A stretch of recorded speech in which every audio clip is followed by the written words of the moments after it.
I hope you can see me loud and hear me loud and clear, folks. This is none other than ESTEY'S Crime Maze. That's right. If you stay with me, everyone, I got an epic video for you on the IDAHO4 case again. That's right. We're going to talk about it, my friends. I'm just going to adjust the camera here with you. Got my reading glasses on again so I could see you properly. And because, again, if you stay with me, everyone, I got some real important information and notes to go over, to read, okay? So without further ado, my friends, thank you for joining me. I'm waiting for people to come on my chat page.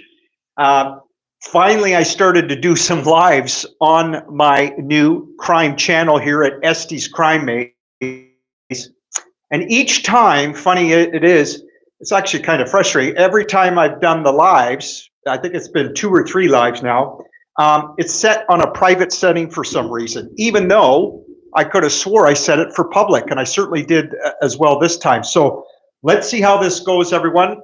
If it's set on public, I should be able to see those of you that have been notified to come on over here. Leave me a comment, everyone. I read them as I say. Please feel free to do that, of course. And just as importantly, I hope you'll subscribe to my channel. If you enjoy my videos, I hope you smash that like button as well. That helps with the algorithms, of course. And what's the other thing? Oh, hit that bell icon, right? You be notified for future videos. That also helps apparently with the algorithms, and same with leaving a comment. All this ultimately helps get the videos out to you guys and gals. And without sounding hopefully too narcissistic, I really do think, everyone, I'm digging in on this case like a lot of you out there, and I think I have some valuable information to share on this case. I really do. And that's one of the reasons why, and because I respect this man's research and work, and I like his personality, as a lot of people do. There's a social media personality named Birdie out there on YouTube and TikTok. Some of you may very well be aware of this guy. He's doing amazing work, I think, on the IDAHO4 case. He's got a lot of followers. I got over 2,000 on TikTok. He's got a lot more than me, but he's also been at this a lot longer than me, I think. But anyway, my point is, everyone, for bringing up Birdie, if you wouldn't mind, I would appreciate if some of you would reach out to him. I've tried to message him on, I believe, on his TikTok and YouTube. I haven't heard back yet. I don't even know if he receives my messages. He probably doesn't know who I am yet. But that's why I'm looking for your help, my YouTube amazing community out there, and or Facebook. But I need you to reach out to him, preferably, please, some of you, and just tell him that I'm asking to interview him, that Jason says that he'd be honored, sort of privileged to have that chance, opportunity. And tell them that, you know, you think that we could knock, Jason thinks at least, that we could do an epic interview together. And you could tell them the same thing. And maybe pump up my tires. Tell Birdie that I'm articulate, that I'm a hardcore researcher, and I brought some good information, I think, to the table myself. And I follow a little bit of Birdie's research as well, everyone. So I'm getting concerned here because, once again, I don't see anybody on the chat page. What the hell's going on here, folks? Not again. Let me just see if I can correct something if something is wrong. I don't know.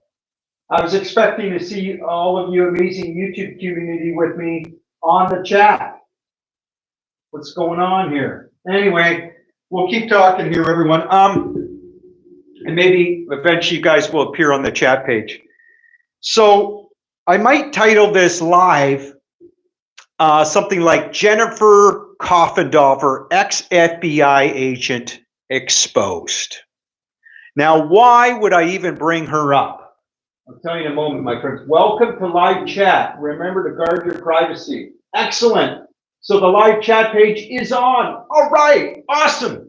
I can't wait to see you guys and gals for the first time on my chat on YouTube.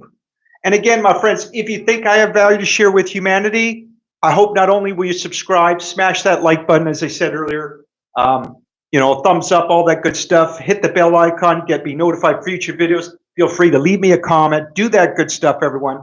And I really hope you'll share these videos because Am I being throttled?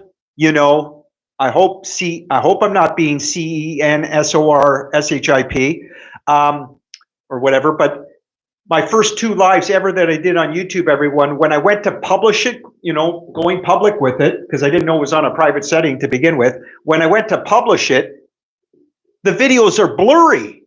Literally the lives of my face, my friends, nothing else. The room is not blurry that I know of, but YouTube had me blurry. What the hell is going on? This is ridiculous. Anyway, so I hope the YouTube engineers will do the right thing and help me out this time. So we'll see. Anyway, as I was saying, everyone, I might title this video, Jennifer Kohberger, ex-FBI agent exposed on the Idaho 4 case. Now, why would I even think to expose this person? She's a woman. She's an attractive woman. She's a good person. Absolutely. Overall, she's a good person, I think, my friends. But we got to be careful. She's ex-FBI as well. And we know that, unfortunately, like many systems, and FBI obviously is law enforcement, the intelligence community out there, this 3-letter agency, we know largely, or a lot of the system at times is corrupt. And yet there's still some very good FBI agents, right? I believe Jennifer Kohberger is one of them. But I'm going to expose her respectfully where I think she misleads the public, in my opinion, everyone, possibly. And where I think she's not naive. And this is why, you know, I'm going to expose her, everyone, because I think, in my opinion, I think she knows better on aspects of the Idaho 4 case and what she's telling you. I might even go so far as to say, my friends, I think she might be lying to us on the Idaho 4 case, some very important aspects, including on Brian Kohberger and including on those students and what really happened, my friends. And not only that, unfortunately, my friends, Jennifer Kohberger, I think shouldn't she be educating us, the public, a little bit at least, on what, you know, false flags are, for example, how the intelligence communities at times work and operate, how the feds do their investigations. Do you ever hear, and she's got a YouTube channel out now, my friends. I think she's had her channel's fairly new, I believe, too, on YouTube. Check her out, my friends. Absolutely check her out if you want on her channel. And again, she's well-spoken. She can be very thoughtful. She's obviously very intelligent. She obviously has a lot of connections. She's ex-FBI agent, right, everyone? She has a lot of experience. So that's why I think, number one, she should be educating people at times on the real truth, like, you know, false flags, like 9/11, for example, right? Some of these big events that we see at times, elements of FBI at times, elements of the CIA, the deep state, they will cause major events, major violent events at that, to try to override our rights and freedoms, my friends, our human rights and fundamental freedoms. Look at 9/11, right? That was all to eject power largely in the Middle East. Follow the money. And why doesn't Jennifer Kohberger, my friends, and here relates to the Idaho 4, I believe. Why doesn't Jennifer Kohberger educate the public on what a PSYOP is? Yes. And I'm going to tell you in a few minutes why I asked that question, everyone. It's so important. In all my videos recently, my friends, and I'm going to keep doing it, I'm going to do my best to educate you on what a PSYOP is, because it absolutely relates, in my opinion, to the Idaho 4 case. But Jennifer Kohberger, my friends, she's mumming all this, and yet she's ex-FBI, and yet she's chosen to open her mouth and discuss the Idaho 4 case. She's all in, my friends, but there's a lot she's not telling us. I truly believe that, everyone. We're going to get into it. And not only her, my friends, she's not the only one, I believe, guilty of this. There's a lot of people guilty, you know, a lot of grifters. There's other government agents, I believe, that are adding misinformation, disinformation, and lies on this all-important case of the Idaho 4, my friends. And another thing, before I forget, everyone, Jennifer Kohberger, to my understanding from the videos so far that I've seen on her, She's not, well, first of all, my friends, here's the big thing. She's telling you that she actually believes, and normally she'll say it's my opinion, that Brian Kohberger, again, this lone wolf that corporate media has put out with law enforcement and elements of the FBI, because we know the FBI has taken over this case, right, my friends? Her former agency, okay? They're telling us that Brian Kohberger somehow did this quadruple homicide of the Moscow, Idaho, right? This atrocity on November 13th, 2022. Are you kidding me? And yet Jennifer Coffindaffer wants to convince you that Brian Kohberger is the man. They got the right man. The FBI's got it all right.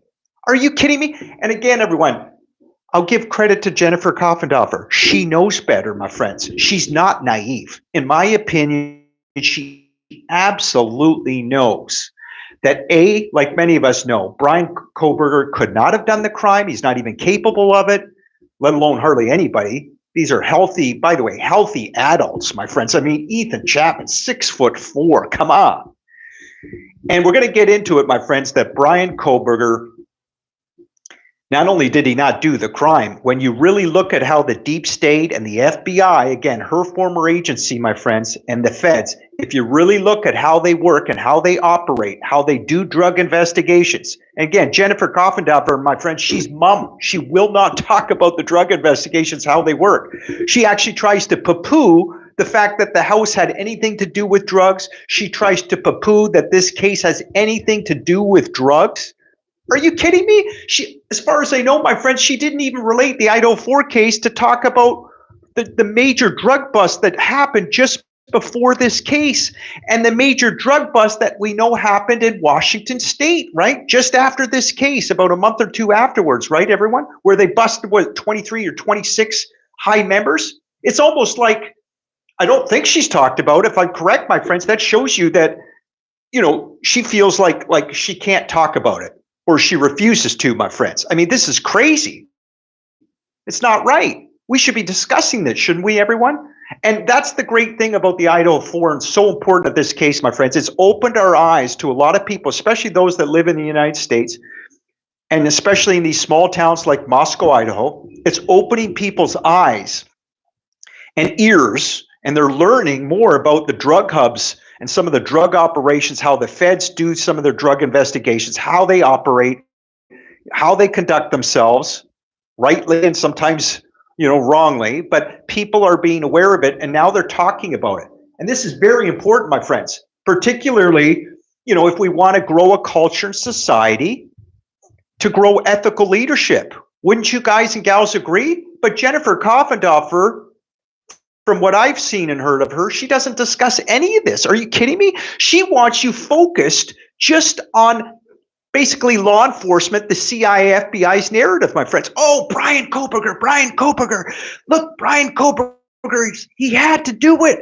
He had to do this crime. Why? Because, well, we've been fed all these spoon-fed lies. We're being told by FBI and law enforcement, right, that they found the touch DNA of Brian Kohberger ultimately on a button snap of a knife sheath at the crime scene. Are you kidding me? Are you kidding me? And then we're supposed to believe again that they used the IgG, right, genetic genealogy ultimately to connect it to Brian Kohberger, right? It is amazing technology, don't get me wrong, but it's hardly been used in a court of law. We got to be very careful here, everyone. And so we're supposed to believe, the public, that law enforcement, they're all on the up and up, and the FBI law enforcement, no, they're not corrupt at all. They're not lying to us. They did the IgG. They went to got ultimately to Brian Kohberger's father, connecting it with this technology, IgG, right? From the DNA on a button snap, little skin cells, they admit. Now, it's just not even touch DNA, it's skin cells, right? And there's all kinds of problems with so-called touch DNA. But anyway, and then ultimately they connect it all the way down to Brian Kohberger, right? The son of the father, with a buccal swab for Brian Kohberger. And by the way, everyone, we could talk for hours just on the Brian Kohberger part of this case, right? The man that's been ultimately arrested, right? And now the state supposedly is trying to convict him. I believe a lot of these hearings, by the way, everyone, and the upcoming trial, which should be fascinating on a lot of levels, but my friends, it's all WWE wrestling at this point. Or more specifically, it's all theater, my friends. A lot of this is scripted, man. The FBI, CIA, I believe down, behind the scenes, my friends, they're all trying to script out what is to be played out to the public, right? To roll out to us, to be spoon-fed more, again, disinformation and lies largely, my friends, mixed in with a little bit of truth, right? And again, they're using Brian Kohberger, in my opinion, everyone, as the perfect distraction. We see it. So many people on Facebook actually at times think Brian Kohberger's guilty, and then others think, of course, that they realize that he's not. But they don't focus on the real reality, my friends, that not only did Brian Kohberger have nothing to do with the actual atrocity itself, but how about if I told you, my friends, that Brian Kohberger, if you really dig in at this case, my friends, if you really look hard and know sort of how the feds operate, do your own research, Brian Kohberger is most likely an FBI agent himself or some sort of government plant. He's working for the government. And why do I say that, my friends? I'll just say this briefly, because this is a real fact. And again, Jennifer Coffindaffer, ex-FBI agent who has her own YouTube channel, she will never tell you this, unfortunately, my friends. She refuses to educate the public and tell you the truth on all this.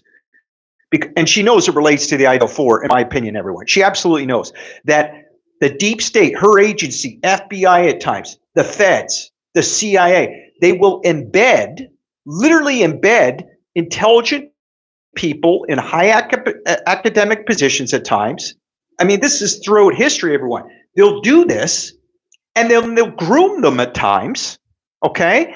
And they'll turn them over, flip them over as sort of informants at times, sometimes for very good reason.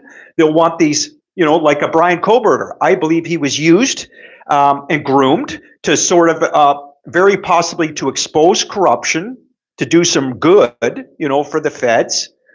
We know Brian was apparently a former heroin addict, doing all kinds of hardcore drugs at times. And then to his credit, he would try to clean himself up. He's, again, a former PhD in criminology he was going for, apparently, right? He was at WSU. Mind you, he was only first semester. And then the rabbit hole goes pretty deep, my friends. There was a report on mainstream media. A reporter was saying he was just only first semester at WSU. And then after the fact, people tried to confirm that he actually attended and went to WSU, and they couldn't confirm it, apparently. So did he really even go to WSU as it's portrayed as this, professor? I don't know. It probably did. But regardless, my friends, we know he was aided by law enforcement. He wanted to be a cop. He tried to enroll, right, and was apparently turned down. But again, reason, logic, common sense, my friends, it's kind of speculation, but I think it's very reasonable to conclude, especially knowing the deep state will groom people such as a Brian Kohberger, that they absolutely knew who Brian Kohberger was, my friends. And so they probably have an intimate relationship with Brian Kohberger. He's probably being used as a government plant. We're seeing it all along, my friends. He's used as this perfect distraction in court right now, right? Almost like a crisis actor, except he's very quiet. What is going on here, folks? It said the chat page was on, and yet I don't see anybody on my live talking. What the hell's going on here, folks? I don't get it. You? Can anybody help me? Where are you, my friends? No, it's happening again. Oh my God. Anyway, this is frustrating, but I'll keep going here, everyone, because I think the information is important. Well, I know it's important. This whole case is important for a lot of reasons, everyone, by the way. Just even how they got to Brian Kohberger, my friends, for the future potentially of our children, grandchildren, families, and even now, my friends, just look at the trial coming up. Look at what's happened in the hearings. All about the DNA, my friends. We got to be careful, just like Bertie sort of alluded to that, just look in the last decades with these different false flag events. And I just mentioned 9/11 earlier, my friends. Sometimes the FBI, CIA, deep state, they will create major violent events. They'll try to obtain information illegally, and sometimes use the court, and try to create loopholes to try to make it legal. And in the IDAHO4 case, my friends, it's all about DNA right now. are they trying to set a precedent that they can try to, again, illegally, like we know they illegally apparently went and got DNA. They went illegally on social media sites that store DNA, don't they, everyone?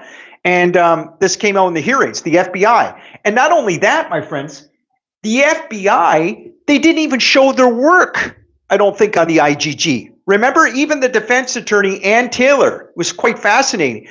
She showed that when the FBI got the DNA from Othram Labs, magically the DNA doubled its size. The SNP file, it doubled in size. That shows you right away that the DNA was manipulated, everyone, right? And again, the knife sheath, it's all part of this convenient narrative, in my opinion, everyone, right? As many people have said, the knife sheath was most likely planted, right? And again, Brian Kohberger, the rabbit hole goes deep, my friends. Do not underestimate how sophisticated, how shrewd the deep state can be, some of them, and how evil they are. And there's also a lot of great feds, my friends. Don't get me wrong. You know, I've been hard at times on law enforcement, the feds in this case, in particular the IDAHO4. I've been hard at times on some of the local cops, because we know there's dirty cops. I'm not the only one that's talked about it. Local, you know, corrupt city council officials, some of them, everyone. And a lot of them are colluding in this case, I believe, my friends, to cover up what really transpired, I believe, on November 13th, 2022 of the IDAHO4 case, my friends. It's a massive cover-up. Trust me on that, my friends. Again, my opinions, but the facts back it up. But at the same time, my friends, the feds, as I say in my videos, they never have to be mad at me, and they shouldn't, because I give them credit in this one aspect in particular on the IDAHO4. And you know what that is, my friends? And it's real important. The feds rescued those students, I believe. That's right. They rescued the beautiful Keely Gonzalez, 21 years old. Intelligent too, right? They rescued Madison Mogan, the other beautiful, intelligent, vivacious young woman. And again, as I say in all my videos, Madison and Kaylee had unconditional love for one another, apparently. They were like sisters. They were very close, right? And Xander Canoodle, my friends, the feds rescued her, and Ethan Chapman, both 20 years old, okay? I truly believe, my friends, the feds did their job. And what was their job on the night of November 13th and leading up to it, my friends, but particularly the execution? What was the execution and the job performance that they did on November 13th? And what's it called, my friends? Can anyone leave me a comment? Again, I don't see anybody on the chat.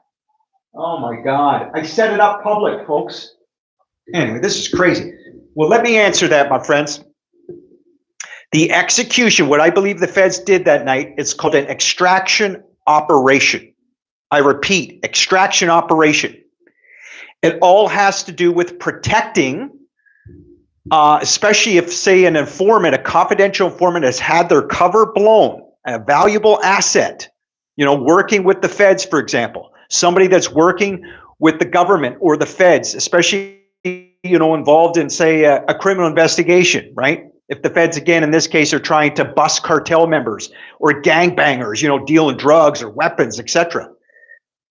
Well, again, my friends, if the confidential informant, an individual or group of people, if they are in danger, if their lives are in danger, again, from a cartel or gangers, what have you, the feds will do at times an extraction operation, and they'll obviously do it covertly, often, right? So I believe in the IDAHO4, as I've been saying in my videos, everyone, and I think it's shaking up some people when I talk about this. I even get, you know, people on social media condemning me for this theory, but I'm not the only one to put this theory out, my friends, and I think the facts back it up. We can connect a lot of the dots, my friends. It sure as hell makes a lot more sense than believing these students actually got unalived. Okay, there's no proof there's no direct evidence of that, by the way. We'll get into that in a moment. So again, my friends, the feds, again, they were surveilling those students, my friends. We know they were all over the neighborhood the night of that so-called atrocity, and even leading up to it. There were cops everywhere, it seemed. There were undercover cops.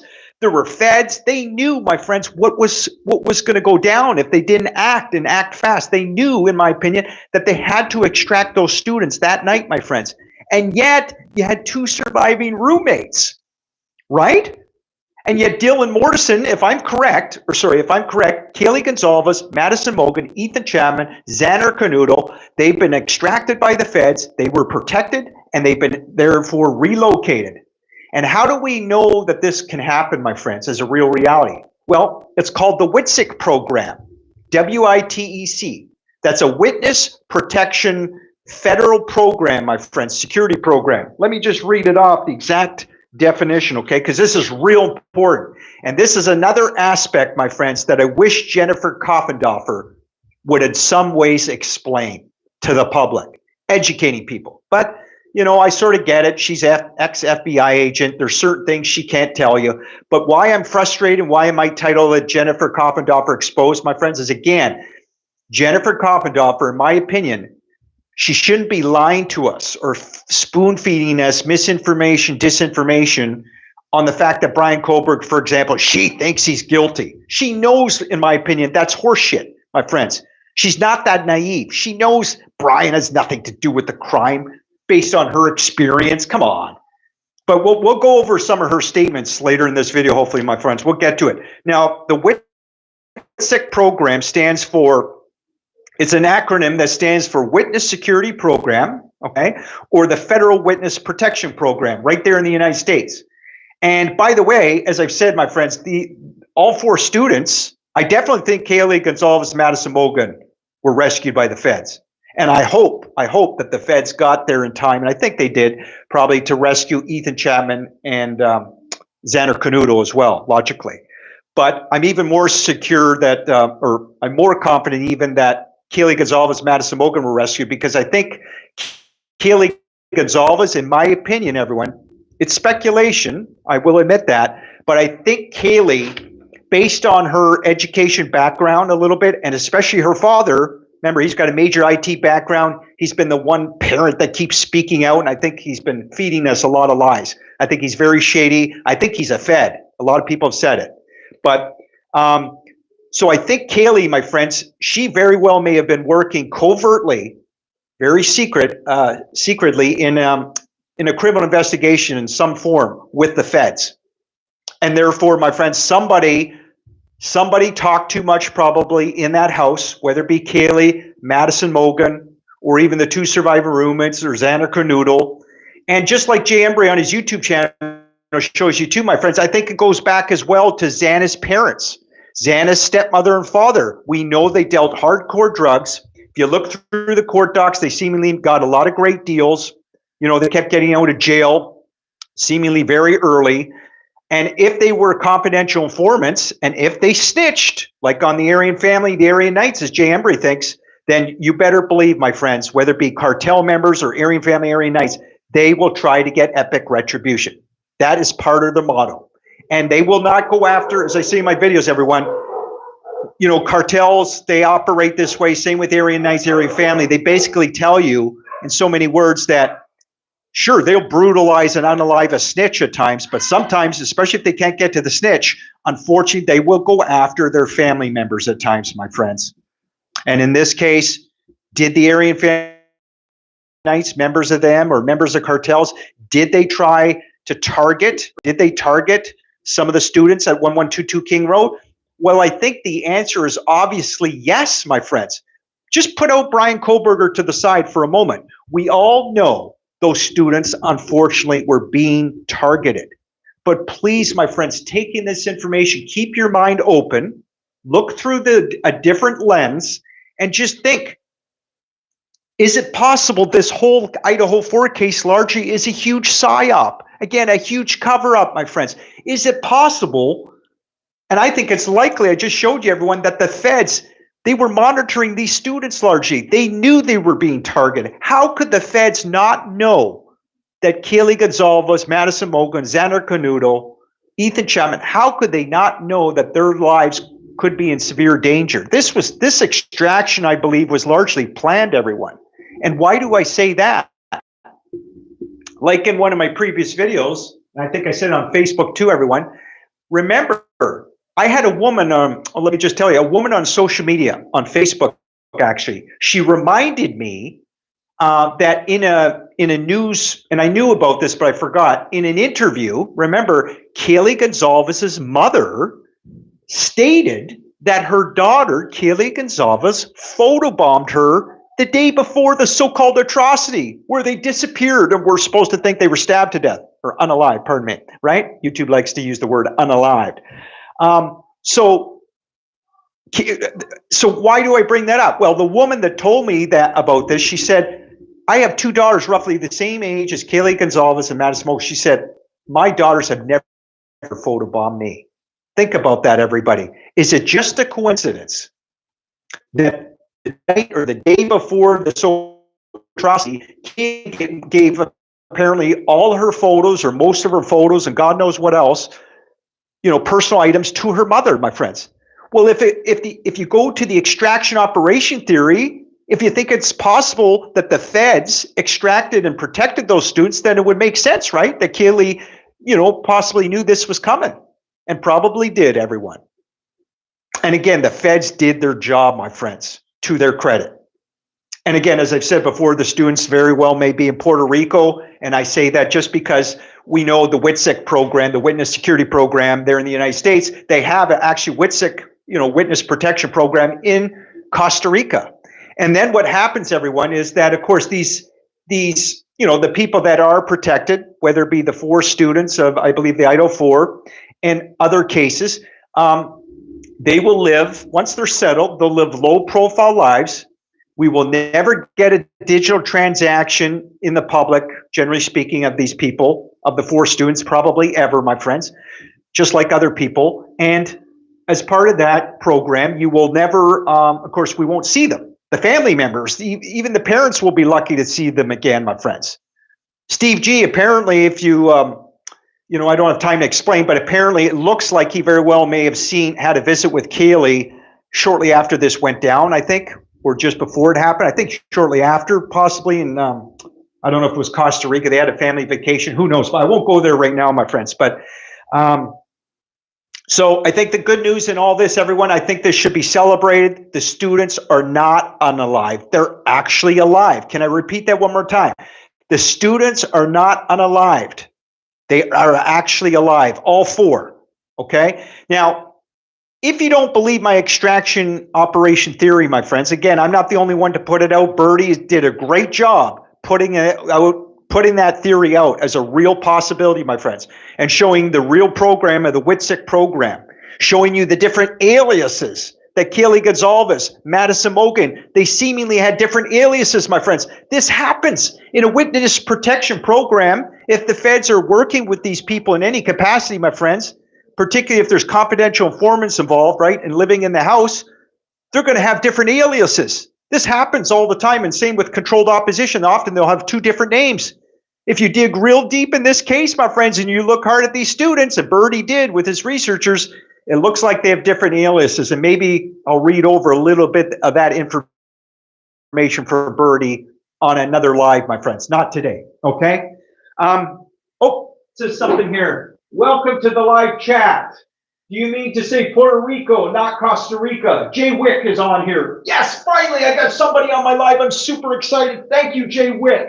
Thank you, thank you. I've been waiting for people to come on my lives on YouTube. Finally, Jay Wick, the answer is it could be Costa Rica, but I would more guess, again, speculating here, that I think my theory is correct, that the students were extracted, that they would be in Puerto Rico protected, okay? I only say that because there's a WITSEC program there. I'm not going to go on and on about that. Again, I'll let the feds do their thing. If my theory's right, those students will be protected. And they've been protected, my friends, because the feds, again, did their job. I believe they extracted them out of the house. They weren't going to let some lone wolf killer like a Brian Kohberger, even if you suspect or somehow believe a Brian Kohberger could be involved. You think the feds would allow something like that, my friends, when for sure they were monitoring these students, my friends. They were monitoring the neighborhoods, my friends, right? They weren't going to let any quadruple homicide happen. Come on. In my opinion, everybody, the people that actually think these students were unalived, and people who come after me or anybody else that subscribes to the extraction operation theory that the students are alive, they should be ashamed of themselves, because they're actually, in a way, in my opinion, they're actually, what am I trying to say? They're not giving the feds, I don't think, the credit that they deserve in this case, my friends. Again, I will condemn the feds in certain areas where some of the feds are lying, I believe, but sometimes for good reason, everyone. They protected these students. They did their job supremely well, the U.S. Marshals, my friends, okay? Now, you get guys like Jay Embry on YouTube, by the way. He's done some really good work, and he really has connected the Aryan Knights and the Aryan family, I think, potentially to, to wanting to target these students, everyone. But I think where he gets it wrong is there was no atrocity. There was no alivings. Again, my friends, the hit never happened. Jay Embry, he thinks a lot of the people that were out front of that house that night, my friends, this huge operation, because there was an operation out front of that night, my friends. Jay Embry and other people show you the video, right? Somebody was sitting in a car for 3 to 4 hours in front of the house just before a so-called atrocity happened, right? You had somebody pacing back and forth on a cell phone, smoking a cigarette. You had somebody they call him dumpster guy, right? Just before, again, leading up to this atrocity, supposedly. And then you see him walking towards the apartment complex. Jay Embry thinks those are all assailants, hitmen, right? And then, to Jay Embry's credit, everyone, this is really important, I think. He heard the unmistakable sound, because the audio picked it up apparently from one of the neighbor cameras at near 1122 King Road. You hear an unmistakable sound of a slider from a gun. Yes. And Jay Embry even named the type of gun he thinks it is. And he's correct. Obviously, there was a gun slider. Someone was cocking a gun. But he thinks, again, it was an assailant, my friends, and that they went in and unalived these students. No. My theory is, and I would love to debate Jay Embry respectfully but firmly on these issues of the IDAHO4 if I ever had him interview me, and he probably never will. But I think that was a Fed, my friends. Yes, U.S. Marshals. And you know why I say that? In part, I say this because the U.S. Marshals, this is standard operating procedure, my friends. If they're going to go in for a dangerous extraction operation, try to get, one or more students out to protect their lives, right? And ultimately relocate them, in a car or using underground tunnels or both, then they're going to cock their gun. They're absolutely going to have their guns ready, my friends. This is standard operating procedure.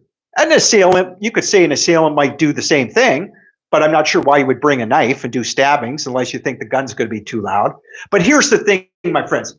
Here's what really supports. There's so many red flags about this case, my friends, and I think there's so many things, so many items of circumstantial evidence that supports the theory that this was an extraction operation. The students were actually rescued by the feds.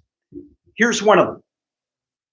As everybody's been asking, or everybody stated, that Dylan Morrison, one of the surviving roommates. Again, first of all, everybody asked the question, rightly so, why did 2 roommates survive? I think, again, that points towards the extraction operation theory being correct, my friends, because what killer, whether it be a Brian Kohberger, if you think he did it or did it with another person or a group, why would they allow 2 roommates to be alive? Dylan Morrison, Bethany Funk, unscathed, thankfully, right? They were untouched. It makes no sense, my friends. I think what makes a hell of a lot more sense, why those roommates would be alive, is because the feds went in there and they knew that Dylan Morrison, Bethany Funk, they were not targeted by Aryan family, Aryan Knights, elements of them, or a cartel hit, right? Okay? Now, and to combine that, my friends, remember, I get so amped up. Dylan Morrison, she admitted. We heard this in the hearings, I believe. We heard this before the hearings as well. It's come out factual that Dylan Morrison said she heard someone say, "I'm here to help you. I'm here to help you." Jay Wick says, do you mean saying Puerto Rico, not Costa Rica? No, Costa Rica, Puerto Rico's, I think, more likely the possibility. Oh no, the comments disappeared now. How do I get those comments back up? I'm going to have to learn on the live, everyone. But feel free to tap the screen and I'll try to get close to the screen to read those comments faster, everyone. And eventually, if I can get a social media person that's wanting to help me, I could get hopefully a moderator to help me, because I love doing lives, everyone, especially now that I know the chat page is finally working here today. So as I was saying, everyone, I think also what combines to prove or show that is most likely the feds extracted those students and protected them, to their credit again, is that, what was I going to say? Yeah, Dylan Morrison said she heard somebody say, "I'm here to help you." And I would love to know from Jennifer Coffindaffer, the ex-FBI agent, who I think is pretending that she's telling the truth on the IDAHO4 case. I mean, she pretends that she thinks Brian Kohberger is guilty. I think she knows way better than that, my friend. She knows he didn't do it, in my opinion. But Jennifer, I don't even think she talks about this. I mean, how could she justify why a Brian Kohberger, any lone wolf killer, why would they say, "I'm here to help you"? Are they really going to play a mind game when you're trying to do potentially quadruple homicide in a house? Of course not. You're not going to play a mind game like that and try to confuse somebody and say, "I'm here to help you." No, you know what makes a lot more sense, my friends? And if I could interview Jennifer Coffindaffer, I would ask her and I would make this statement, see what she thinks. Doesn't it make more sense that the feds went in there under the cover of darkness? Probably happened between 3 and 3:30 at night, my friends, in the morning, because one of the YouTubers shows you unmistakably that house at 1122 King Road, my friends, with those students that went completely dark, starting about 3 in the morning for a half hour or so. So was that the time of the extraction? I'm guessing most likely, but I don't know, right?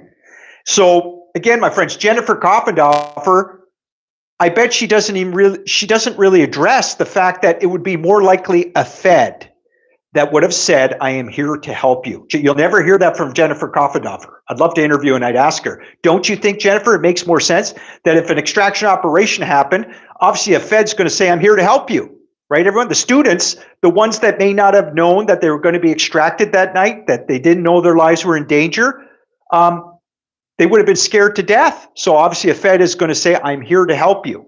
It has to be almost like a kidnapping. It has to be that fast, my friends, and that covert with the feds. But I think Kaylee Gonzalez knew all this was going to happen. As I said, she photoshopped her mom, ironically, the day before. I think that's not just a coincidence. Could be, but I don't think so. And I think Madison Mogan, I'm sure she would have been read in a little bit, known that, the feds were going to extract them very, very soon, if not that night. They may not have known that they're going to be extracted that night. And to make things a little bit more complicating, though, here, everyone, Jay Embry, who again thinks that the hit apparently took place, he's convinced that the atrocity happened. He's going along with corporate media on that narrative, and what he's been fed by law enforcement. I don't think we should buy into it either, my friends. You can't even believe, I don't believe that the students were unalived. I think what makes more sense again is they are alive, my friends. And Jay Embry, what was I going to say about Jay Embry? Something to do with the assailants, I think. His belief. Now I can't remember, my friends. Sorry about that. But I think that's where so many people get it wrong, everyone. They get so wrapped up in this psyop. Again, just look at the crime scene, everyone, at the time, right? We could go on for hours about this. Remember, you had supposedly professional forensic teams going in, and you had scientists, etc. And they didn't even, everybody knows they didn't have proper PP, what do you call that? PPL, or the proper suits. I should have asked my sister, she's a nurse. Most of them didn't even have, at times, proper gloves. Some of them I don't even think had their gloves on. And, they're pretending they're tracing for fingerprints. And they're looking for footprints, and yet we're told, my friends, this is the bullshit lie. I don't know why even Jay Embry believes all this, although I guess I understand. I believed these lies too for the first year, my friends. Believe me, I didn't come up with the extraction operation theory from the very beginning. I suspected it, but I have to give credit to Birdie again, my friends, on YouTube and TikTok. Birdie, this amazing dude over there, researcher. He's got some other great people, friends working with him. Birdie was the first one, I believe, my friends, to really connect a lot of these dots of the extraction operation theory being a real possibility, my friends. And I'm convinced in my mind that it did happen, in my opinions. But so now what was I saying, my friends? Oh, I wish you could leave me a comment, everybody, when I lose my train of thought. What was I just saying? Yeah, so again, everyone, I think the evidence is, the scientists, right? The forensic. I think this is all a part of the PSYOP, everybody. It's all theater, man. They knew, the forensic teams, my friends, again, we've been told that it was such a bloody crime scene. And yet, first of all, no raw crime scene footage. These are huge red flags. It should be to everybody, in my opinion. I've been wondering that the whole time, everybody. Why haven't we seen any raw crime scene footage? And adding to that statement, everyone, I say it because we know in almost every high-profile case, almost every single time, isn't it true, my friends, that corporate lamestream media, primarily because of their money and resources and connections and persuasion, they're able normally to get one or more leaked crime scene photos. I don't want to sound too morbid, everyone, but if you think these unalivings took place, then explain to us, my friends, explain to me, why haven't we seen raw crime scene footage? We should have. It never happened, my friends. We've now seen, I don't think you're ever going to see any autopsy photos as well in the trial even. It's not going to happen. And I predict, everyone, I could be wrong, I don't even think the coroner, whatever her name is it Karen Babbitt or something? She's not even going to testify. And she knows. She's bought and paid for, my friends. Remember, she made an interview, she alluded and claimed that the wounds don't match. Steve G said the same thing, I think. It's all horse shit, my friends. The coroner knows there was no atrocity that happened. In my opinion, she knows, okay? There's no way. So, again, everyone, no raw crime scene footage leaked. And here's the other thing I think that supports that these students are alive, my friends, and that we've been spoon-fed lies again. The crime scene, we all know, people are complaining, the crime scene was destroyed. Yeah, the house, right, everyone? And now you almost have to laugh. It's so ridiculous. In the hearings, they even had to admit, I mean, you could tell the defense team were almost laughing about this. It's so ridiculous. And probably the prosecutors too. They're going to use a dollhouse, they call it. A dollhouse. And we know that the jurors, my friends, they would obviously, reason, logic, common sense, the jurors would have wanted to go to that house, the actual crime scene. If you believe an atrocity happened, the jurors are going to have to know, where did the sounds come from? When Dylan heard, "I'm here to help you."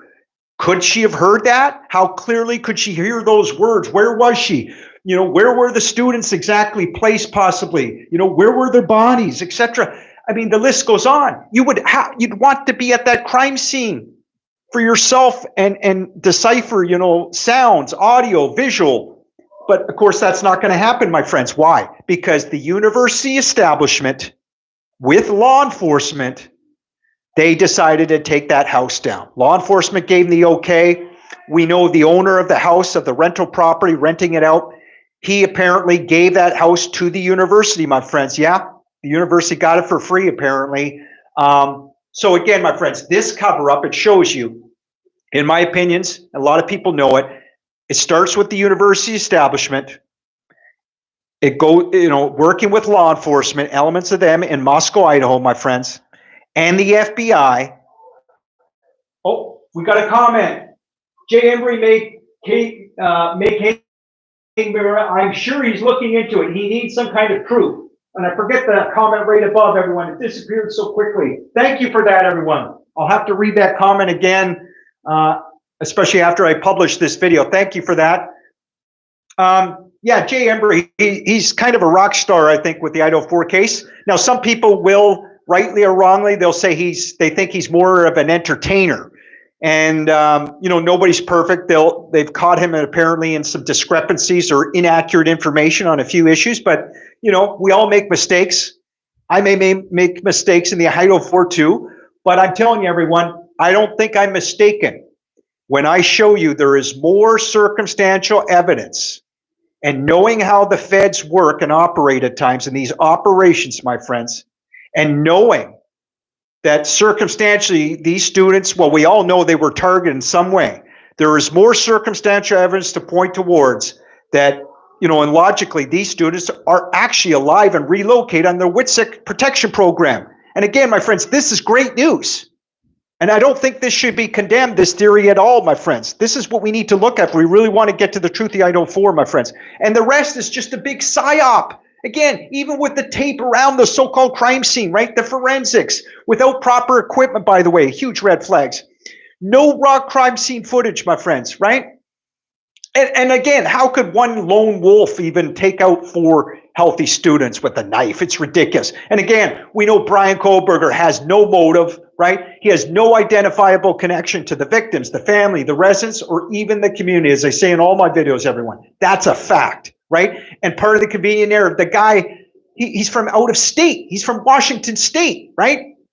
And yet part of the PSYOP, I believe, everyone, we know that the FBI, right, law enforcement, whatever, they busted his parents' doors down, right? They tracked him. Instead of taking him to the police station, interrogating Brian Kohberger, I think more people should be talking about that. These are huge red flags, aren't they, everyone? If you suspect that a guy like Brian Kohberger did the crime or could have done the crime, instead of spending resources and gas and time of law enforcement to follow him hundreds of miles, this potentially a very dangerous, crazy individual, diabolical, right? Why would you follow him hundreds of miles and wait around to finally kick the door down of his parents' home where Brian is residing there part-time in Pennsylvania? Why would you do that? Why wouldn't you conduct your own PSYOP, which law enforcement are taught to do? And we're going to define what a PSYOP is in this video, my friends. And before I forget, a reminder, Jennifer COFFINDAFFER never tells you any of this information. She should be, in my opinion, defining, educating people on what a PSYOP is. But she won't do it, my friends. I'd love to interview her. I'd sure as hell talk about what a PSYOP is in front of Jennifer COFFINDAFFER. Let me tell you that much. This ex-FBI agent. But overall, she's a great person, my friends. I'm not hating on her. I'm just telling you the facts here. So again, my friends, why wouldn't law enforcement? Why wouldn't they conduct a PSYOP and just sort of say, you know, they don't have to come out and tell the truth in front of Brian's face and say, oh, we suspect you of a quadruple homicide, Brian. Would you come to the police station? We just want to ask you some questions. You know, that would scare the shit out of a lot of killers if that was the case, if Brian Kohberger did the crime. But no, I think they would. There's all kinds of ways the cops could have done that, articulated to Brian why they wanted the police station, right, everyone? They could have said, you know, we were, you know, yes, there, you know, Brian, we know you're probably aware there was a quadruple homicide that took place, but we want you to go to the police station for an unrelated case and ask you some questions. They could have lied and told him that. There was no effort from law enforcement to try to get this guy to the police station to just do some questioning. Dig into this guy's psychological background, man. Interrogate him. And I think it was all for a reason, everyone. Again, it's all part of a PSYOP. They want to put out to the public that, yeah, we're tracking this guy, right? This potential, at the time, potential killer. We're going to do the PSYOP. We're going to do all the visuals and make sure that, you know, we busted the door down of his parents. We're going to make sure that supposedly we're going to tell you that we found the touch DNA of a knife sheath, a button snap, no less, little skin cells. We want you to believe us, though. No, we're not corrupt. We're not lying to you. It's no cover-up. We found touch DNA, and we think it's, and now have proven it's Brian Kohberger's touch DNA. It's all lies, my friends. It's all lies. Please keep an open mind to find the truth in this case, everyone. Otherwise, I believe you're just being spoon-fed another lie, my friends. If you think the FBI lied at times in this case, if you think local law enforcement lied at times in this case, if you don't trust the university establishment at times in this case, I mean, again, destroying the crime scene, obviously that shows you can't trust the university establishment. If you think they lied at all in this case, my friends, why would you think that they're telling you the truth, that the students were unalived? Now, what does add confusion to a lot of people, and it confused me for the first year until I dug into this case, my friends, is they had to show us something, though, visually to make you think that those students were taken out, that a hit happened, right? And what was that visual, my friends? You want to leave me a comment right now? I'll wait about 5 to 10 seconds. What was the visual that the whole world that knows about the IDAHO4 case has seen now, especially hardcore IDAHO4 crime junkies, that is, right? What is it? Hint, hint, it had something to do with the house. Anyone want to write that down? Or text it? I guess nobody's doing it. So I'll tell you, everyone, I waited 5-10 seconds. This is why I can't wait to get more engagement in the future with you guys, more on the lives here. It was, I don't want to sound too morbid, we're supposed to believe that blood, it was such a bloody crime scene, right? This is what we're being led to believe, that blood seeped from the foundation of the house because of a quadruple homicide unaliving, right? And they showed you, right? You saw the red. That confused me too, everyone. But then once you study a PSYOP, once you understand, my friends, and believe that the feds did a huge PSYOP, again, they extracted these students, then I believe it's pig's blood or paint. Do you know if the Gonzalez went on vacation to Puerto Rico after, oh, now the comments are disappearing again. There were 2 more or 3 more, my friends. How do you get these comments to stay up on the lives? God. Can you guys do me a favor, even the ones that left me a comment? Can you, oh, here's some true crime investigations. Never seen that before. Jerry may come around. I'm sure he's looking, he needs, there it goes, the comments disappeared again, everyone. Leave me a comment, please, my friends, even after this live so I can read them. How do you make a comment stay on the screen here instead of disappearing? But I really appreciate it, everyone. It means a lot. You know, it really does. I've been putting in, I don't put in near as much time as some of you other IDAHO4 crime junkies, but I put in a lot of time. Why over 50 FBI agents in place before the crime? Who's blurring your life? Great question, my friends. Great question for True Crime Investigates. I believe he said that. I didn't know over 50 FBI agents were involved in this case, he just said, everyone. You see? And Jennifer Coffindaffer, my friend, she's an ex-FBI agent, right? And yet, of course, she's never going to probably talk about any of the corruption of her own agency that's on times overwhelming the FBI. She's never going to tell you the reason, logic, common sense. Unfortunately, everyone, you just can't trust the FBI by and large in the IDAHO4 case of what really went down, I don't think. Most FBI do a great job, though. She's an alien, he says. I don't trust her at all, True Crime Investigations say. Yes. And True Crime Investigates also said, who's blurring your videos? Well, let's hope that the intelligence community play fair with me today. And let's hope the YouTube engineers do their part. And let's hope when I publish this video, my friends, after the live is done, let's hope they play fair. That's all I ask. Don't have my face blurred. It's not fair, man. I'm just trying to dig in. I'm trying to spread truth and awareness to the best of my ability, my friends. And if I'm proven wrong, especially on a theory of an extraction operation, I'll admit it and I'll apologize. But I don't think they're ever going to prove it otherwise, everyone. YouTube ain't playing fair, True Crime Investigation say. Well, I hope you're incorrect, my friends. We love the YouTube platform. So let's find out. Hopefully YouTube will allow me to promote these videos, to promote these lives. Again, I hope everyone, you do your part. I need your help, please. Please, if you enjoy my videos, if you think I have value to share with humanity, as I said earlier, please subscribe, smash the like button, do all that good stuff. Hit the bell icon. You can be notified for future videos. And as these amazing YouTubers are doing and my supporters, they're leaving comments for me right now. I hope you'll do that too. So where were we, everyone? Oh, more comments coming in. They make money off it all. Hey, True Crime Investigations. Thanks. We gotta, let's shift off YouTube for a moment. Jay Wick says she's on board with the mainstream media story. Is she being paid for appearances? Exactly. He's talking about Jennifer Coffindaffer, my friends. Those are the questions we should be asking. Is Jennifer Coffindaffer being paid? I don't know the answer to that, my friends. Is somebody from her agency telling her to, go on YouTube and promote the mainstream media narrative? Because he's exactly right. She is, by and large. It's a mainstream media. They suppress those that are whistleblowers, True Crime Investigation says. Thank you, Jay Wick, for your comments as well, buddy. You guys are intelligent, I can tell. Jay Wick, Question mark, he says. True crime investigations. Oh, can you let Flo out, sweetie? Or no, don't go on camera. I'll let him out. I'll let her out. It's okay. 1 second, man. Just a quick pause. Why can't I come on camera? Well, you might be, but I'm not sure because I have it listed for not for kids because of the content. It's all. But you probably could. It was just a John play. I just say, "There's your cat, kid, Smokey." Sorry, my friends. We got savages, beasts, dogs, cats, animals, all at the farm here, man. It's exciting, I'll tell you.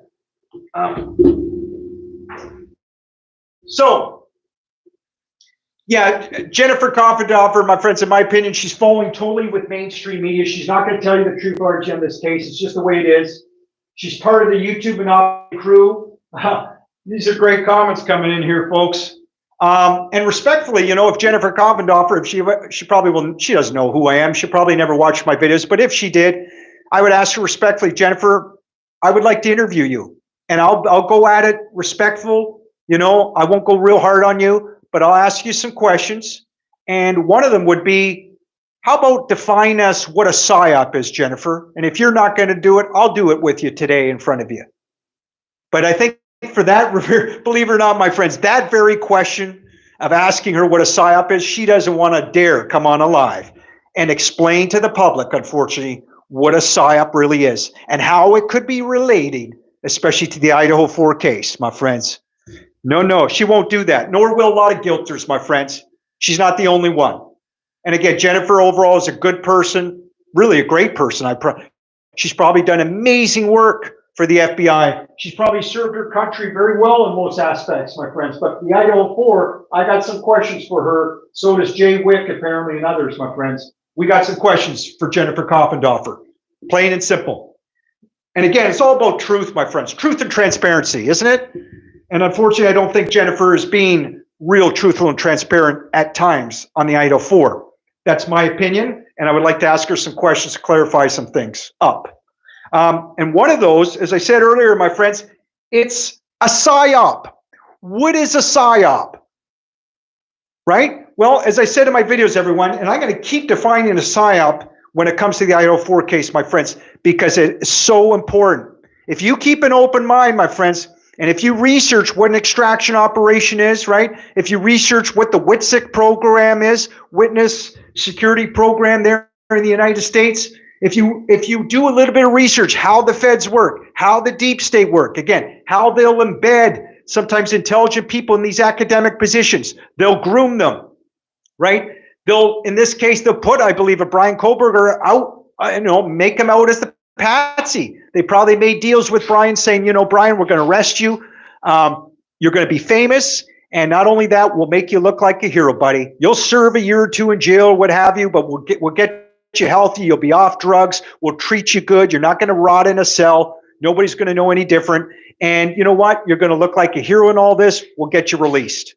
Will that really happen, everyone? Is Brian Kohberger going to be found innocent? We'll see. We'll see if the feds play really fair with Brian Kohberger. Hopefully they do, my friends, because Brian had nothing to do with the atrocity, again, in my opinion. One more sec, everyone. The dogs are driving me crazy here. Don't go away, please, my friends. We're going to define what a PSYOP is. Come on. Let's go. Come on.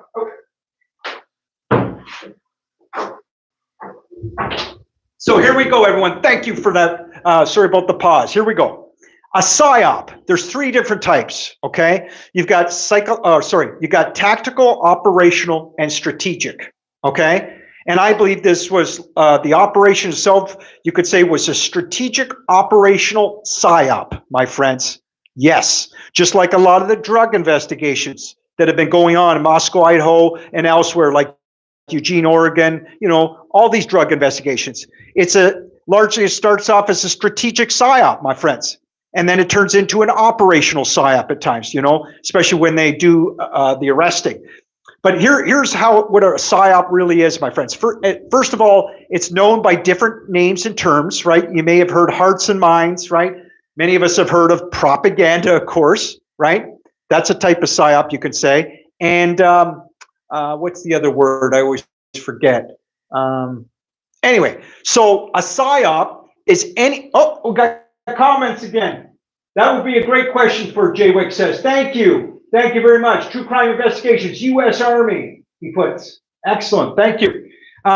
Here's what a PSYOP is, everyone. And, you know, I might have a defense contractor friend, as I like to say in my videos. I might have my own connections. But, you know, anybody can look at what a PSYOP is, everyone. Okay? And I studied the aerospace companies. Again, I might have a defense contractor friend. And I study the deep state on some levels, everyone, CIA, FBI at times, especially CIA. And I study the secrecy. You know, you could even say with the IDAHO4 case and some of the Fed's activities, my friends, the way they conduct these operations, it's so secret, as a matter of fact, you could call it unacknowledged special access programs or projects, especially when it comes to the secrecy of the aerospace companies. Okay, but even in this case, my friends, it's so covert, right? A lot of the secrecy. Watch that video, bro. Oh, what's it called? U.S. Army, or which video? Let me define what a PSYOP is before you leave me more comments, Jay Wick. One sec here.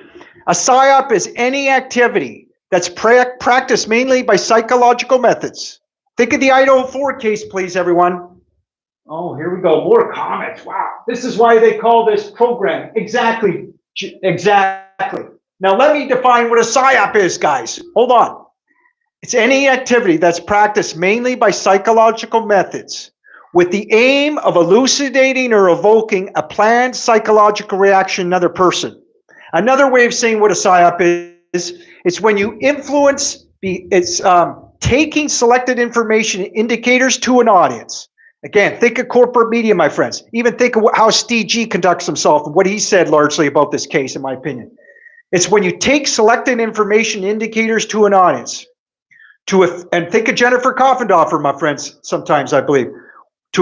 When you take selected information indicators to an audience to affect their value systems, emotions at times, right? Objective reasoning. You influence their behaviors, attitudes, and it can be conducted on individuals and or groups, my friends. Jennifer Coffindaffer has been trained in all this. As an FBI agent, she would have been trained, my friends. I haven't heard her say a goddamn thing about what a PSYOP is, psychological operations. I think it's important to educate the public on this, my friends. Especially if we want to help grow a culture and society for ethical leadership, it's important to understand these things. And false flag events, real history, my friends, in my opinions.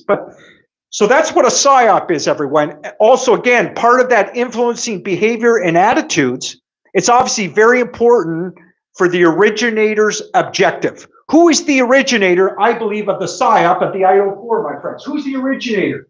Well, we know, right? Reason, logic, common sense. It's FBI. It's the deep state at times, right? It's CIA and corporate media.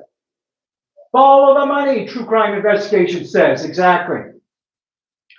But again, my friends, let's understand what a PSYOP is. And again, if I'm right, my friends, extraction operation, those students were rescued by the feds. They were extracted under the cover of darkness. Then, again, this is a huge PSYOP. It's just a huge cover-up, my friends. And why? Why are we being put out this huge lie, I believe, this huge narrative that the students were unalived?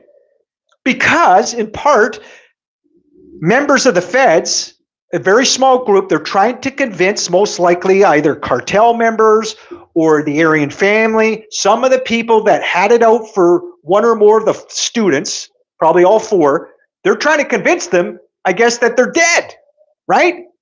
That the hit, took place was real. But it's all horseshit, my friends. Or they just don't want to admit.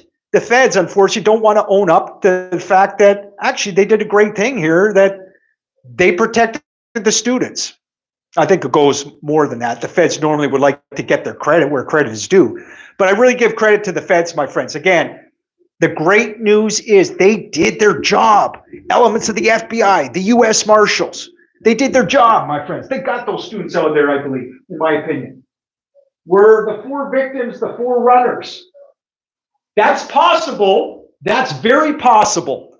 I don't know the answer to that, but I would tell you my strong suspicion is, and few other YouTubers have said it as well, they don't think Kaylee and Madison even made it home that night. They think they got picked up. Right, everyone? I mean, I think it's more likely, don't you think, that when they got picked up, remember near the grub truck, who was the driver? And was that driver, was he working for the feds, or was he directly a federal agent? I don't think any of us know that, but I would think it would be more likely that. Maybe some of them were running. I don't know. But either way, everyone, they got rescued. I don't think, to answer your question, actually, I don't think all 4 were running. The ones that I believe that I don't think Kaylee Madison or Ethan Chapman and Xander Canuto, I don't think so, because remember what Dylan admitted she said. She said she heard them say, "I'm here to help you." And I think that would have been directed at the 4 students, right? Or some of the 4. But you never know. Great questions, folks. Thank you for those great questions. Please, those of you that have entered my chat page, that are spending time with me and asking great questions, making fantastic comments, will you please share this video? I need your help, because, I'll just ask the question, am I being throttled here? I hope not. And again, I've had videos blurry on the lives when it gets published. Please share this video, get it out. I would really appreciate it. Subscribe, for heaven's sakes. Smash that like button. Remember, hit the bell icon, okay? And maybe tell other podcasters, or tell them that Jason's looking to do lives with you. Maybe pump up my tires. Tell these some of the podcasters out there that Jason's intelligent. He's got a lot of energy. He's digging in. He's got some serious connections at times, right? And he'd love to, to convey and talk about this case with all of you out there on some lives with other people, okay? Being a guest. I was on a guest on Once Upon a Crime Time, folks. Check that channel with Tommy June. Once Upon a Crime Time. I was honored. You're being throttled for sure. It's content that they're watching you. Yeah. I hope that's not true, but you very well may be right. But again, my friends, you guys could help me get over any of the CENSORH. I can't even spell the word right now. I'm so amped up, everyone. You guys can help me at least somewhat keep moving forward with this channel. I really need your help. True Crime Investigation says, "Are you CIA?" No, I can honestly say I don't work for the CIA, but I study some of these guys and gals within that agency, okay? But let's get off the 3-letter agencies right now. Obviously, that doesn't help with algorithms as well, but we gotta be honest, and you gotta mention these agencies at times, right? Everyone's, especially in the IDAHO4 case, really important. But again, my friends, it's so important to understand what a PSYOP is, And again, if you don't think there was an extraction operation, can anyone logically explain, and is it correct, why would they destroy the crime scene, right? Why would the 2 roommates survive? Whoever you think was responsible for this so-called atrocity, and yeah, it's absolutely tragic if it really happened, but I don't believe it did. Why would 2 roommates be unscathed? Why would Dylan Morrison get to survive when she's 3 feet away from the apparent killer? Are you kidding me? I mean, it's so crazy. And then she said she saw bushy eyebrows. I mean, a lot of this, I'm sure, is scripted from some of the 3-letter agencies or local law enforcement there. I mean, it's just so nuts, right, everyone? This case is so fascinating. It's so crazy. It's so wild. But most people would say it's so tragic too. Right, Jason? And I would say, though, no, it's not. In my opinion, there is some great news in this case that has not been told, my friends, in the hearings. We will probably never hear the truth of what really went down in the hearings or the trial, my friends. They do not want, they're trying to hoodwink you, the public, I believe, to make you convinced and make you feel angry and demoralized to think those students were unalived in the most brutal way, when it probably never happened, my friends. Because the feds did their job. They rescued them from being targeted, from the hit actually happening. Yes, the blood running down the wall looked fake, Jay Wick says. Thank you, Jay. Brilliant comment, dude. Brilliant comment, man. You guys are leaving great comments. Exactly. It would be so easy, right, for law enforcement in the cover of darkness, whether it be a U.S. Marshal or a forensic person going into the house and, putting a bit of pig's blood or, you know, whatever, right? Paint.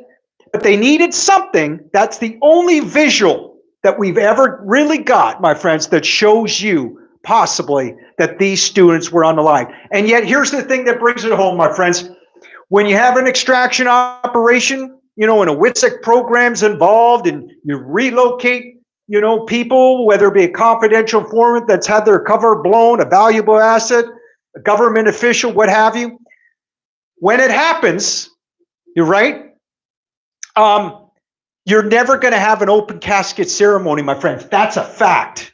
Jennifer Coffindaffer is never going to tell you any of this, unfortunately, my friends. And it is what it is, right? I might bring it up to her if she ever lets me interview her, though, I'll tell you that much, right? You will never have an open casket ceremony. What do we have in the IDAHO4 case, my friends, right?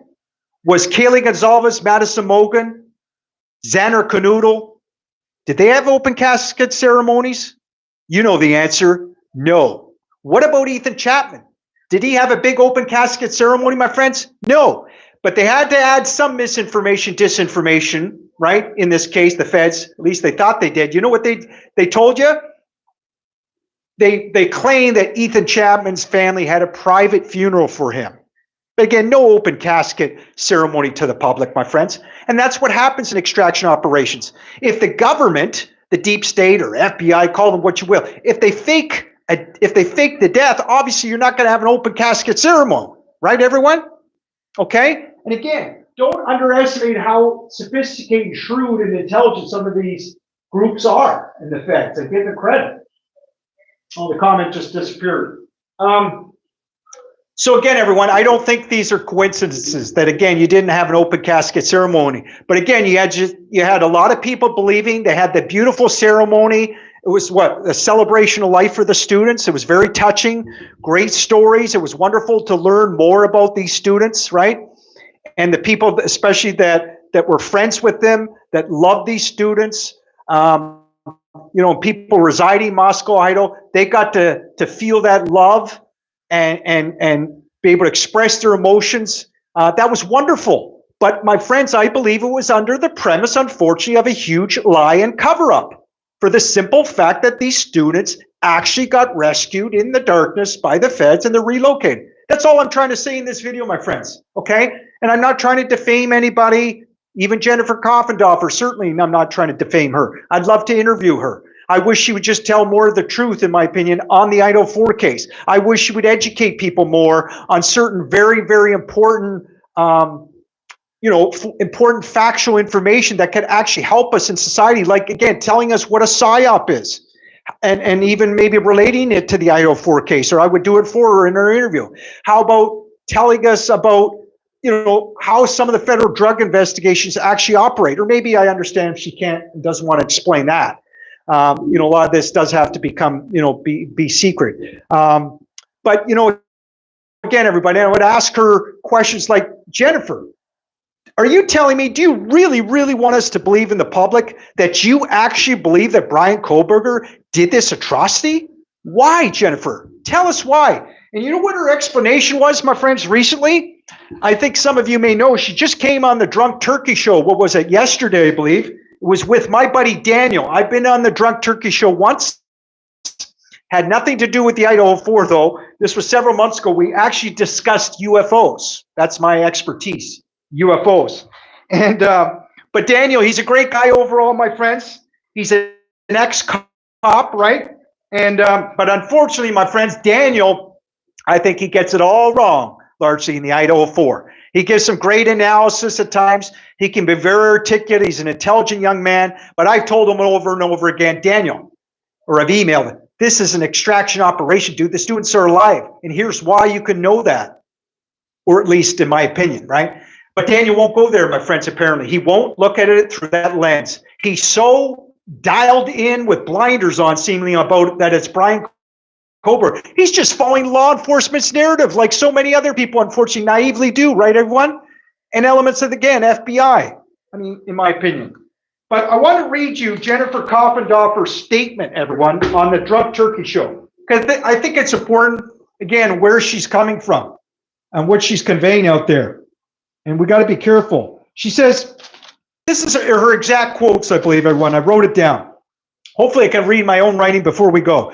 She says, in my opinion, Brian had the seed to do that, meaning the atrocity, for years, she says. Years and years. And that was a buildup of rejection, accumulation of loathing himself, and that reflected back. And he wanted control back. He wanted to control all these things that he could never have, she says.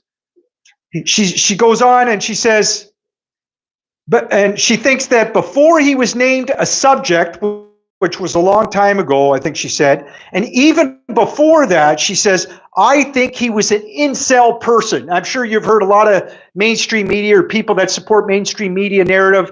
They'll try to portray, Brian as this incel guy, right? So she says that she thinks he was an incel person. He was a person that really hated women, and particularly women he felt he could never have, and rejected him and hurt him. She says he was so simply hurt. That, my friends, in my opinion, is Jennifer's way of portraying part of the psyop to the public, my friends. And that is what mainstream media does. People like Nancy Grace, right? Ashley Banfield. You got to laugh, my friends. What was it? They started this about a year ago. At times they would say, because they have to try to convey some sort of motive, even though there's no motive for like a Brian Kohberger to do this atrocity. But they'll try to say, well, I guess Brian Kohberger, he must have been jealous over Madison Mogan and Kaylee's love for one another. He was jealous. And, Daniel from the Drunk Turkey Show, he thinks it was just largely for fame and all this stuff he'll say at times, saying that it's for fame. No, my friends. Okay, thank you, everyone. We're back live. There's a big storm here in my powerful country of Canada. Sorry about that, everyone. Thank you so much for all your comments again, and patience, everyone, with me, and comments and questions. I really appreciate it. It's the first time ever I've done a live on YouTube where I've been successful in the chat page. Again, my friends, just a reminder, I know I'm almost begging, but it would mean a lot. This IDAHO4 case is really important, I believe, in some aspects, again, for the future, potential, especially those of you amazing citizens and freedom fighters in the United States. So please get these lives out if you can, and my videos, please share them, okay? Do whatever you can to help this channel hopefully grow. I know I'm only a new channel, and part of that process, everyone, can you reach out to people like Birdie and maybe some other podcasters, popular ones, and just ask them if they would give me the chance, the opportunity, the privilege of being a guest. Tell them, please, that you think I could add some valuable information. Maybe give them my contact. Tell them about this channel, etc. Can you do that for me, please? I hope you'll leave me a comment saying yes. Okay. Now, what I was saying about Jennifer Coffindaffer, everyone. She went along with corporate media, right? Trying to say that she believes Brian did it for some jealousy, and that he had self-loathing. And then she gives you the reasons, my friends, or tries to back it up by saying that, remember, Brian did supposedly post to the public that he felt like he had no empathy. Remember, my friends, he's a former heroin addict. So maybe if those posts are real, and if he isn't working for the feds, then maybe he was legitimately not feeling empathy at the time, my friends, right?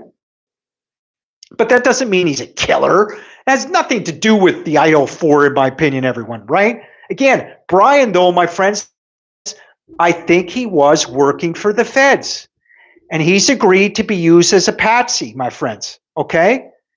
And he may have even been agreed to be arrested. I could be wrong. Maybe he didn't agree to that part, but I believe he probably did, my friends. He knows his role.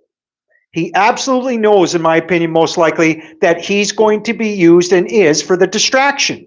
They don't want you focused, my friends, for example, that there wasn't even an atrocity. The students, again, they're relocated. They're protected by the feds, my friends. They're out of this country, man. That's the real reality, I think, everyone. And that's just what I want to try to convey. And Bertie's done a great job on his presentation on the extraction operation theory. He's probably put out other theories as well, but particularly that one. And it's got a lot of validity to it, I believe, everyone. And just look at real programs, real history.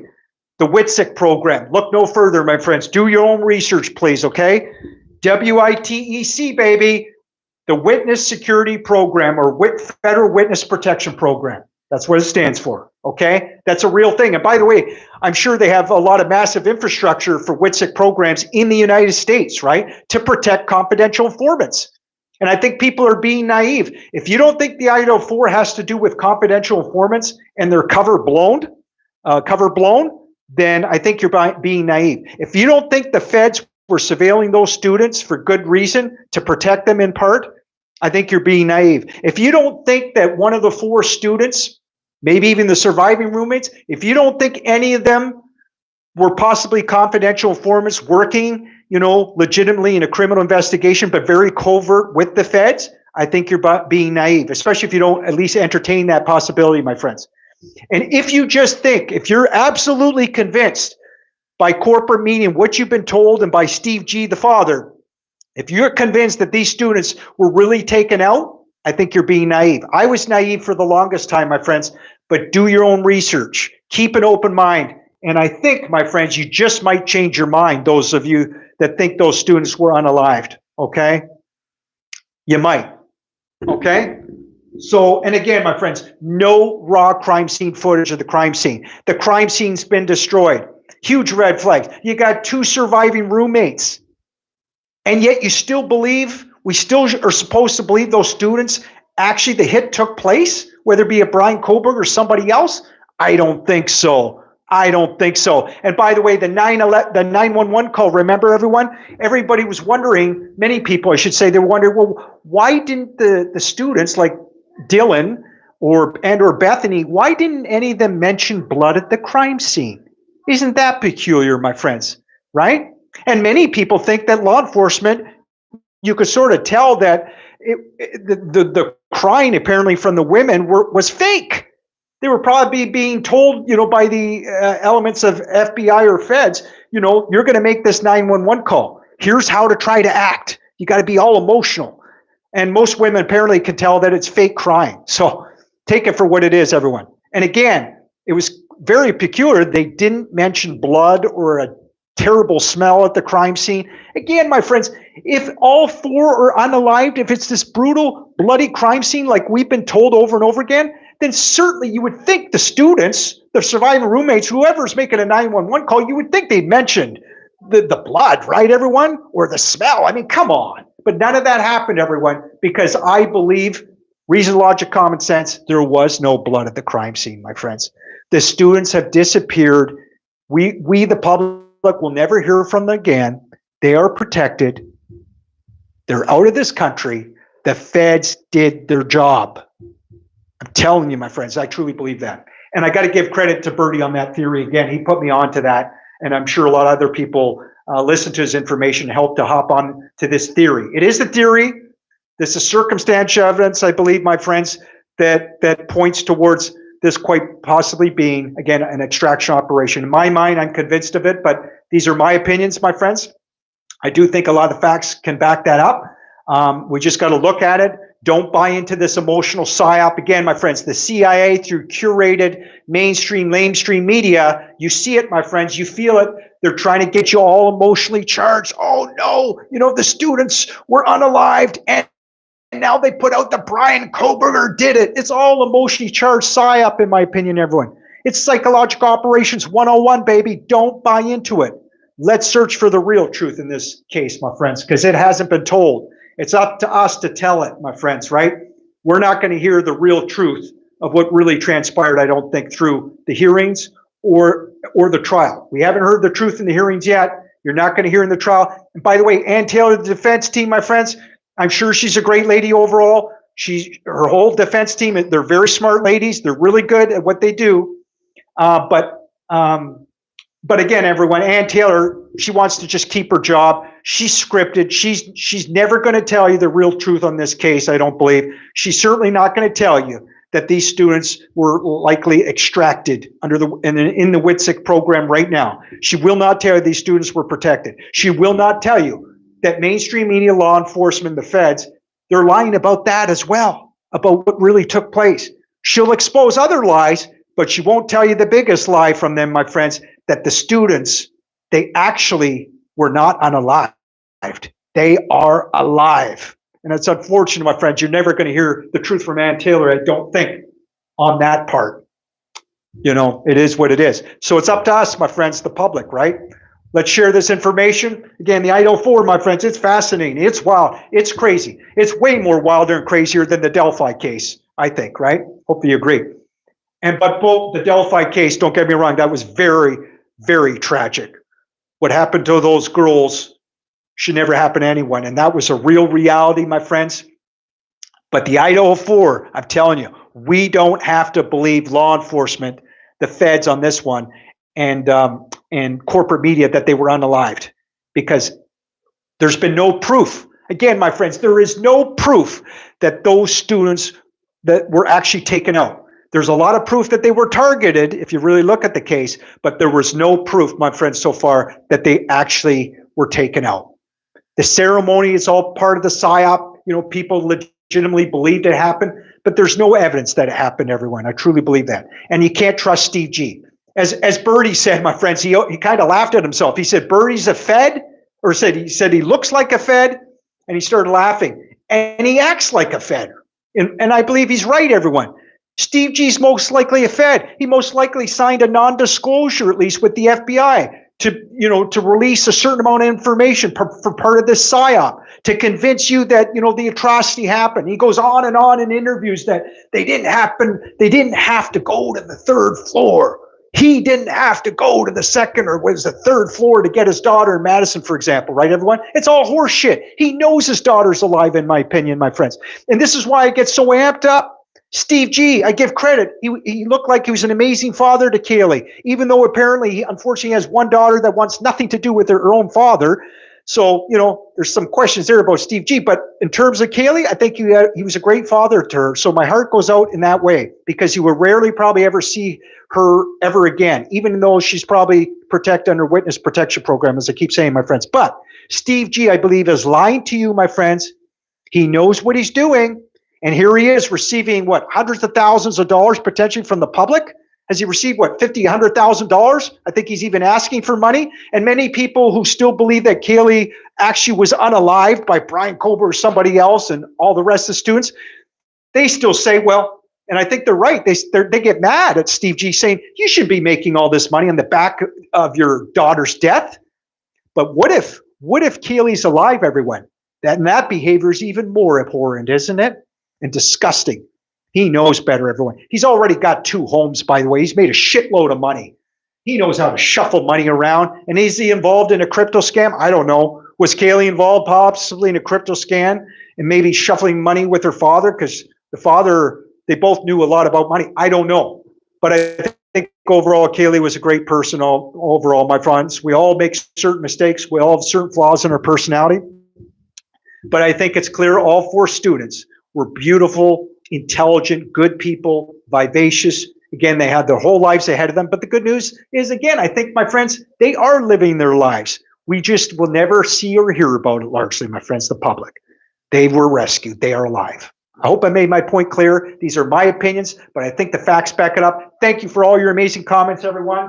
Sorry I had an internet connection, so the people that were on my chat page, you amazing YouTubers and my supporters, you're now gone seemingly, and that's okay.